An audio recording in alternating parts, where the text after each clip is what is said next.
Hi, I'm Lucy Davis. And I'm Hasan Tahir. And this is Room for Improvement, the podcast dedicated to service improvement in axial spa care.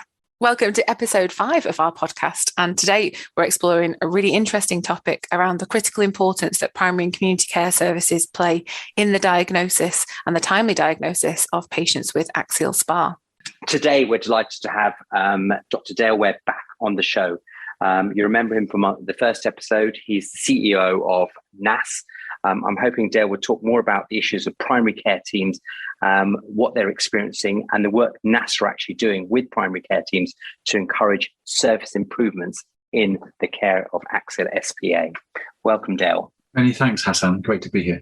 In your own mind, what do you actually think is the current problem with axial SpA in primary care? I think the current problem is that axial SpA is very low within the clinical reasoning of an average primary care professional.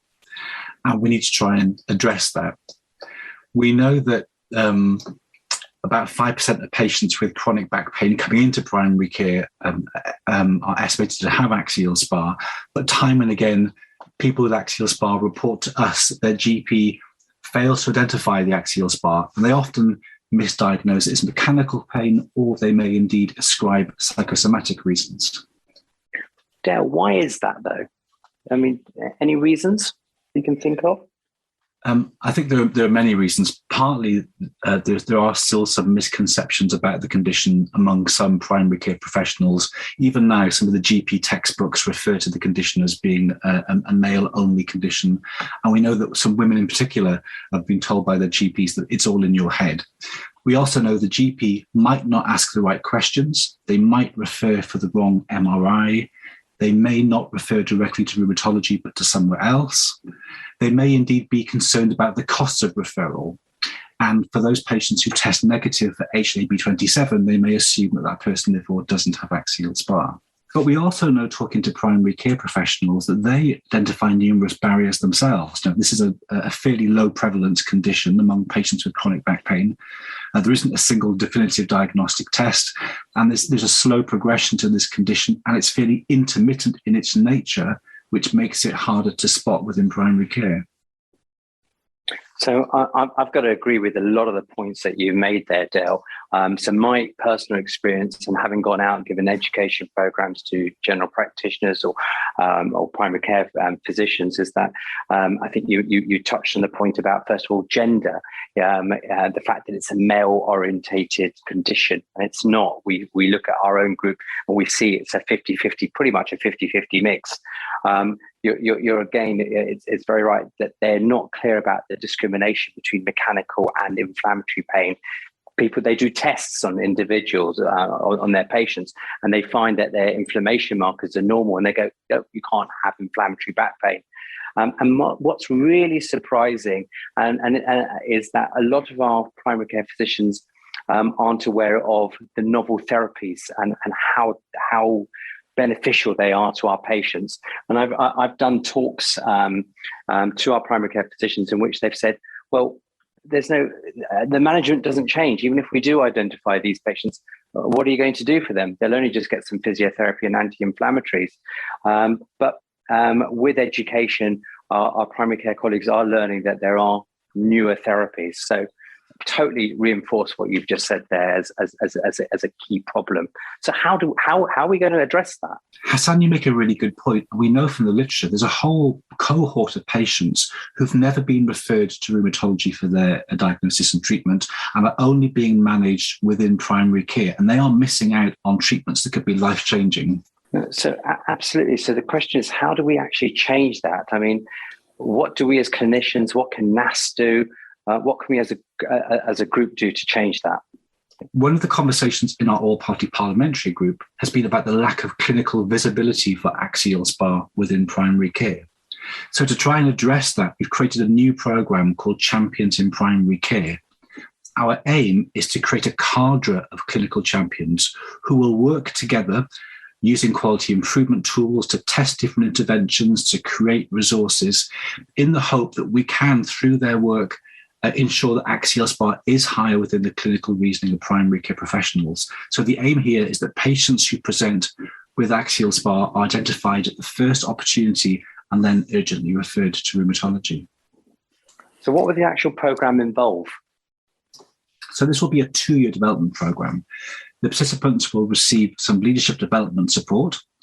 They'll get training in the theory and methods of quality improvement, and they'll get assistance with identifying and implementing improvement projects. They'll then work together in a national learning network to foster community building, to exchange ideas and good practice, and to act as catalysts as change. And then through their work, they're going to co-create a whole body of knowledge and methods and tools and experience. And we want them to feed that back. We want them to reach out to rheumatology departments to strengthen those relationships. We also want them to feed back into existing mechanisms for education and training, for example, Health Education England's primary care training hubs.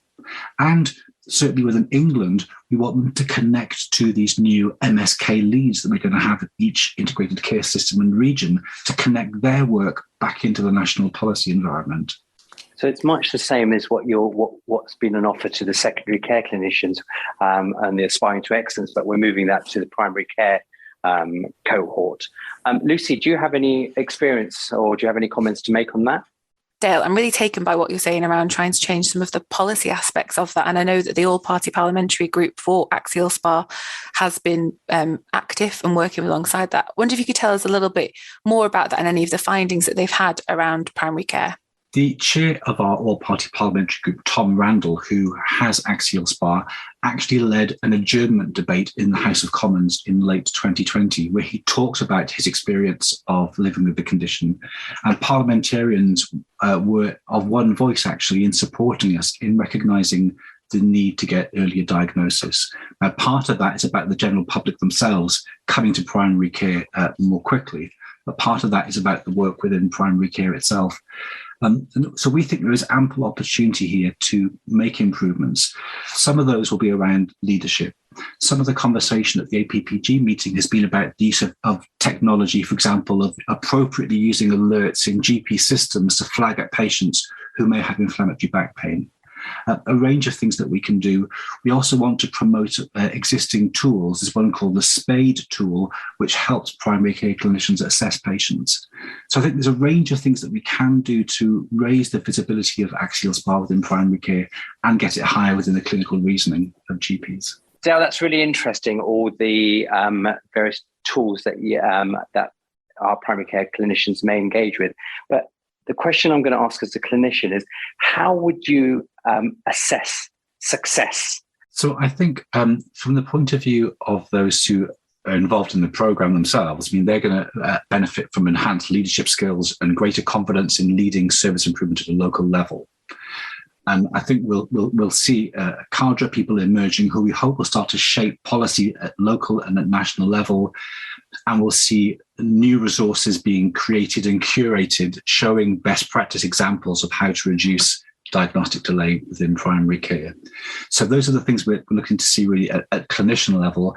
At patient level, of course, we want to see patients getting through the system much more quickly and getting directly into rheumatology. And we need to see referral pathways routinely in place across the system so that patients are getting to rheumatology at the first opportunity. We'd also expect that, of course, that providing creating this program of champions, we would expect to see some benefits too in terms of better primary care management of axial SPA patients. Our assumption is that with an upskilled primary care workforce, you might see a better understanding about medication, exercise, fatigue, and mental health in axial SPA. So it sounds to me like this program's just an incredibly exciting opportunity for our primary care clinicians to get involved in the social movement that you described when you came onto our podcast in the first episode, actually, and trying to think about some of those wider aspects and elements of the programs that NASS have got up and running. If somebody is more interested in getting involved in this or trying to learn more about it, where could they go? What information could you signpost them to? So we've created what we hope is the largest resource for clinicians anywhere in the world on axial SPA diagnostic delay, and it's called actonaxialspa.com. There's a patient portal and a clinician portal.